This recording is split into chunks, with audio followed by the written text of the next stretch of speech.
Mapuso sa Negros Occidental naman, babaeng kasal sa hindi sinikilala nga Indian national, may pila ka mga pamaagi para manalify ukon mapaimbalido ang kasal suno pa sa isa ka abogado. Yaring balita nga itong gintutukan.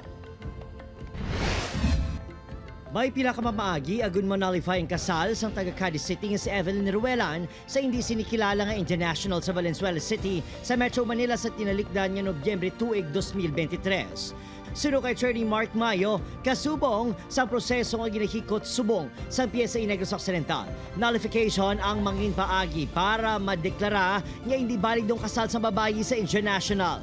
In my humble legal opinion, option niya para manalify ang nakakasal is mag-file some formal nga kaso. Pwede siya ka-file declaration of absolute nullity. Apang malawig nga proseso sunod sa iya, gani, isa pa ka-option, amo ang absolute annulment. Or pwede man annulment. Pag-file na sa korte, it will go through the usual process para mapakancel niya. Posible man na suno kay Attorney Mayo nga makapahayos ang bulig sa Indian national ang biktima.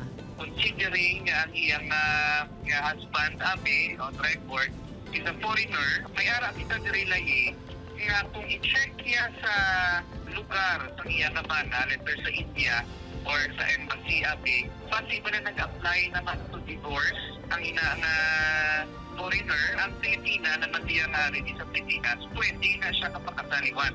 Bangod, maluwas nga hindi mahapos ang proseso nga nasambit sa abogado, magasto pang annulment, tuman subong ang kabalakan ni Evelyn.